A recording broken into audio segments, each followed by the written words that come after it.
Bonjour et bienvenue dans ce nouveau numéro de Pilot Reviews. On a eu droit à une quinzaine assez chargée, parmi lesquelles vont se distinguer une douzaine de séries qu'on va essayer de traiter ensemble.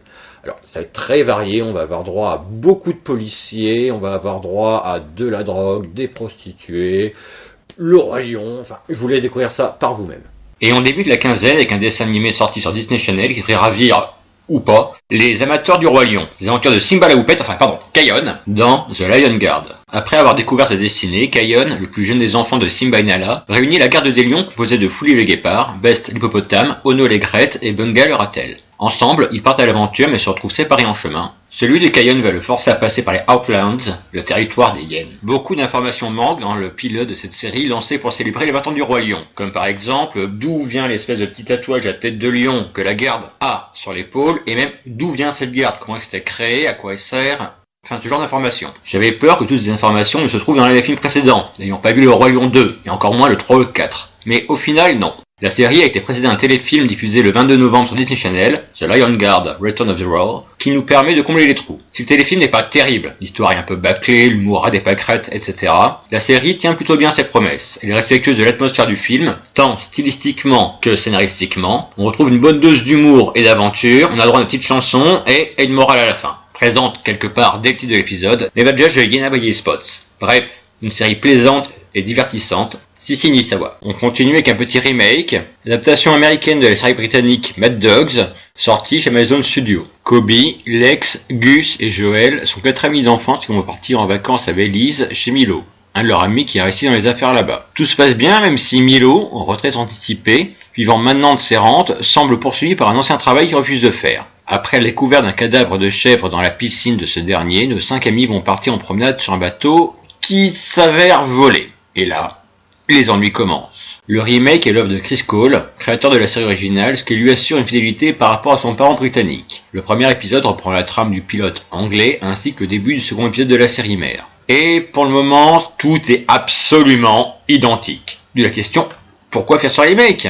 On avait déjà une très bonne série avec de bons acteurs, entre autres Max Besley, que j'avais adoré dans Hotel Babylon, Mark Warren qui s'était illustré dans Hustle, John Sim, le maître dans Doctor Who, juste ça, et Peter Ginster qu'on avait pu voir dans La Foi de Mars.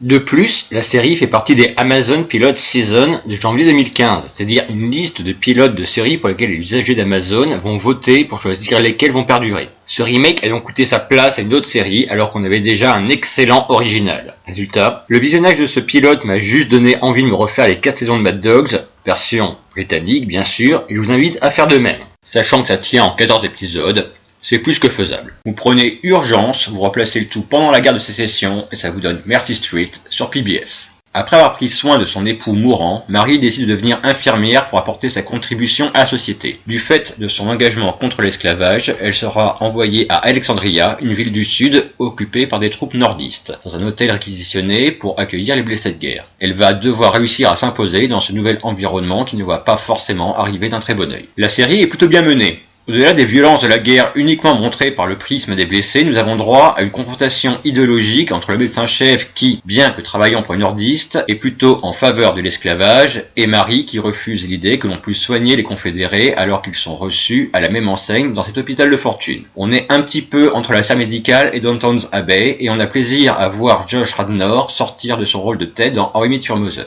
À voir. Si vous arrivez à comprendre les séries de chiffres qui défilent à toute vitesse sur Bloomberg, vous devriez aimer Billions sur Showtime. Chuck Rhodes est procureur de la République, spécialisé dans le monde de la haute finance à New York, et, fier d'être incorruptible, il peut se vanter de n'avoir jamais perdu une affaire depuis son entrée en fonction. Bobby Axelrod est un financier de génie, venu du peuple, qui a reconstruit seul son entreprise après les attentats du 11 septembre. Un jeu de bras de fer va opposer les deux hommes, Bobby narguant Chuck qui cherche la faille pour le faire tomber. Fort heureusement pour les gens qui comme moi n'y comprennent rien, le monde de Wall Street est simplifié, peut-être même un petit peu trop. On s'amuse par moments à nous balancer des spéculations financières auxquelles on ne comprend rien, mais ce n'est pas vraiment l'élément central de la série. On se concentre bien évidemment sur la présentation de 2 personnages centraux dans ce premier épisode, avec leurs qualités et leurs défauts. Le personnage qui s'avère être le plus intéressant au final ne sont pas nos 2 héros, mais celui de Wendy Rhodes, la femme de Chuck et seul réel personnage féminin de la série, qui est également la coach psy de Bobby Axelrod, et qui va donc se trouver entre deux feux dans le combat que vont mener les deux hommes. Les autres personnages secondaires sont plutôt vides et ne servent qu'à mettre en valeur nos deux personnages centraux. Si la critique des magouilles financières est bien présente, la réalisation est bien trop lisse pour qu'on les prenne au sérieux au final. On oublie complètement le fond sur lequel repose l'histoire. Y a-t-il un flic pour sauver Los Angeles? Oui, Angie Tribeca, dont la première saison était divisée d'un bloc sous forme de marathon sur TBS. Angie est flic à Los Angeles, membre du RHCU, Really Heinous Crime Unit, et elle se doit d'enquêter sur une nouvelle affaire. Quelqu'un cherche à faire chanter le maire avec des photos de ses tatouages qu'il avait fait lorsqu'il était adolescent. Qui se cache derrière ce chantage? Sa femme? Sa maîtresse? Ou alors est-ce quelqu'un de la classe d'art où le maire pose nu chaque semaine? Dans le doute, on va commencer par interroger sa femme. Ça fait longtemps que comédie ne rime plus avec gag, mais avec comédie de situation. Enfin, sitcom, oui. On se dirige de plus en plus vers un genre où on va plus fouiller les personnages afin de toucher les spectateurs et qu'ils puissent s'identifier, allant chercher plus vers le drama que vers le rire. Par exemple, je ne comprends toujours pas pourquoi Orange is the New Black a été classé dans la catégorie comédie au dernier Golden Globes. La série s'est montrée amusante, mais c'est pas son point central. Où sont passées les séries avec des gros gags bien débiles genre Scrubs? Heureusement, voici venir Steve et Nancy Carell, qui viennent se placer dans la lignée de David et Jerry Zucker et Jim Abrams, qui ont fait toute la série des Y a-t-il un flic? Le format purement parodique a déjà fait ses preuves par le passé, et qu'à regarder Max et la menace, créé par Mel Brooks dans les années 60, qui détournait les codes de l'espionnage. Et les histoires policières ont été tellement développées, que ce soit dans la littérature, à la télévision ou au grand écran, qu'on ne compte plus le nombre de clichés qu'on peut pasticher. Angie Tribeca nous sert donc du bon gros gag bien débile, et tout y passe. De la course-poursuite avec une doublure même pas ressemblante qui accumule les cascades inutiles, au partenaire canin considéré comme un être humain. Franchement, il faut voir la tête du chien quand il rigole. En passant par les placements de produits plus qu'assumés. Si vous cherchez la subtilité, passez votre chemin. Sinon, bonne marade. Nouvelle série de Louis C.K., débutée sur FX, Basket. Cheap Basket n'a pas réellement réussi dans la vie. Après avoir échoué dans une école française de cirque pour devenir clown et épouser une française qui avait Dieu pour lui uniquement pour obtenir une green card, il retourne aux États-Unis pour essayer de vivre de sa passion. Mais il ne réussit qu'à devenir clown de rodéo. La série, co-créée par Louis C.K., Zach Galifianakis, qui interprète Cheap Baskets, et Joan Kersel, devrait ravir les amateurs de Louis. On quitte le domaine du stand-up pour se tourner vers celui du cirque. La série est déprimante, gênante, absurde, sombre, enfin tout ça dans le bon sens du terme, et drôle. Zach Galifianakis nous offre une superbe interprétation de ce clown triste à la vie comme à la scène. À voir. Les super-héros, franchement, c'est cool. Puis ça marche bien en ce moment. Ça tire de partout, des effets spéciaux, etc. Mais comment est-ce qu'on peut faire une fois qu'on a un petit peu épuisé le stock de super-héros? C'est ce que nous allons voir maintenant avec This is Legends of Tomorrow. Le futur est en danger. Le criminel Vandal Sauvage, avec son armée de super soldats, ont pris le contrôle de toutes les infrastructures et fait des humains leurs esclaves. Captain Hunter va revenir à notre époque pour recruter une nouvelle ligue de super-héros capable de stopper ce futur apocalyptique. Captain Cold, Heatwave, The Atom, Hawkgirl, White Canary et Firestorm. Bon, au moment où j'écris cette critique, seule la première partie de ce pilote en 2 épisodes est disponible. Pour le moment, on va surtout présenter les personnages et voyages dans le temps en remontant en 1970 et le grand méchant de ce début de saison, Chronos. On appréciera surtout le casting avec Arthur Darville, Rory dans Doctor Who, en Seigneur du Temps, Dominic Purcell qu'on a pu voir dans Prison Break dans le rôle de Heatwave et Brandon Routh qui reprend son rôle de The Atom. Pour le reste, j'étais moyennement convaincu par ce spin-off entre Arrow et Flash, mais c'est sûrement parce que je suis arrivé à une espèce de point de saturation au niveau des histoires de super-héros, et j'ai l'impression qu'on essaie de nous en mettre vraiment plein les yeux, ça va quand même assez vite, on en balance plein d'effets spéciaux, mais dans le fond, j'ai trouvé que c'était plutôt vide. Enfin bon, je vous laisse vous faire votre propre idée par vous-même. Après les super-héros de This is Legends of Tomorrow, voici venir le maître du comics, Stan Lee, The Man.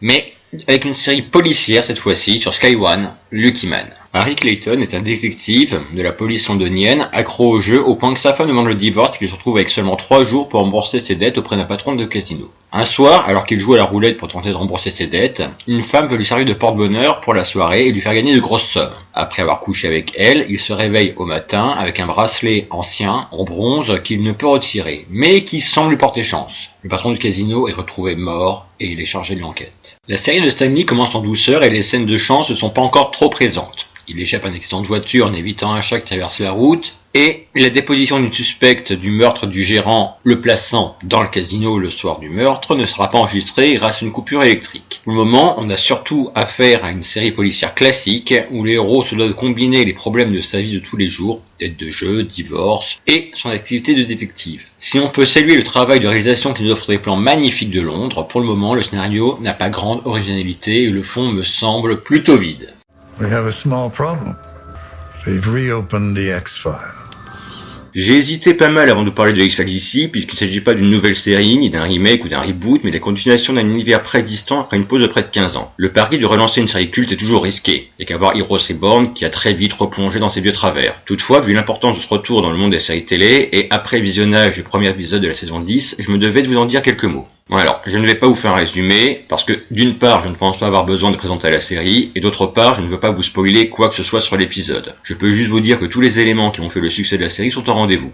Enlèvement par des aliens, Roswell, théorie des complots, non plus porté par Fox Mulder, mais par le médiatique Ted O'Malley, interprété par Joel McHale, qui s'est illustré en interprétant Jeff Winger dans Community. Et surtout, on va avoir droit à de nouvelles questions. On est heureux de voir que l'alchimie entre David Duchovny et Gillian Anderson fonctionne toujours. Le paquet a été mis sur les effets spéciaux, tout en conservant une imagerie plutôt vintage des ovnis, et on a l'impression de se retrouver 15 ans en arrière au niveau de la réalisation. Après, cet épisode est loin d'être parfait. La nouvelle théorie sur laquelle va se baser la mini-saison en 6 épisodes peine un petit peu à s'installer. Et fatalement, notamment avec le personnage de Sveta, on a un arrière-goût déjà vu. Mais bon, n'est-ce pas un petit peu ce qu'on recherche? Balancer un pilote quelques semaines avant le début de diffusion pour accrocher téléspectateurs et créer une attente fait partie du jeu. Et seulement le balancer près de 6 mois avant sa programmation, c'est de la torture. Mais bon, ça y est, la diffusion de Lucifer vient enfin de commencer sur la Fox. Lucifer en a marre d'être le seigneur des enfers. Il décide de tout plaquer pour aller s'installer à Los Angeles et devenir patron d'une boîte de nuit, le Luxe. Un soir, une pop star de ses amis, qui l'a aidé à percer dans le milieu, se fait tuer devant lui.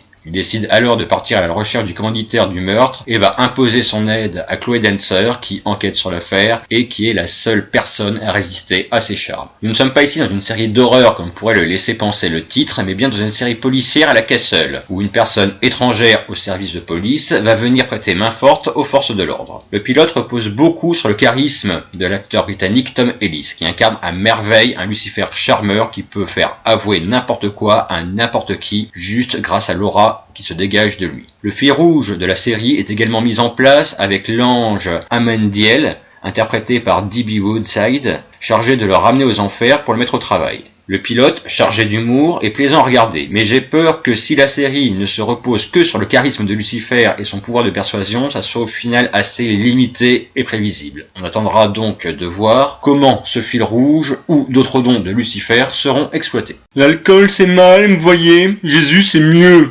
Recovery Road, dont les premiers épisodes sont disponibles depuis le 18 décembre sur le site ABC Family, vient de commencer sa diffusion le 25 janvier dernier sur Freeform. Maddie est une adolescente de 14 ans qui aime bien faire la fête avec tous les excès que ça implique. La découverte dans son casier au collège d'une bouteille de vodka camouflée en bouteille d'eau va lui attirer des ennuis. Elle est face à un choix. Soit elle est expulsée, soit elle accepte d'aller dans un centre de désintoxication, et comme le centre pour adolescents le plus proche de chez elle est un peu trop éloigné, elle va devoir aller dans un centre pour adultes. Je suis un petit peu partagé à propos de cette série. D'un côté, les scènes sur le centre sont très bien, avec une galerie de personnages attachants, du jeune paumé au vétéran du centre qui va les prendre sous son aile. L'acceptation pour Maddie de ses conditions d'alcoolique est plutôt bien menée. De l'autre, on a en sous-texte une propagande avec la diffusion de rock chrétien et la virginité par choix. On sent que la série a été commandée par des Born Again Christians, et ça parasite quelque peu le message. Si vous voulez voir Son Anarchy en quad, il y a une série pour vous. C'est Outsiders sur WGN America. Dans les Appalaches d'aujourd'hui, les Farrell, un clan qui a toujours vécu dans le Kentucky rural, luttent pour le pouvoir et le contrôle de ses terres. Le shérif,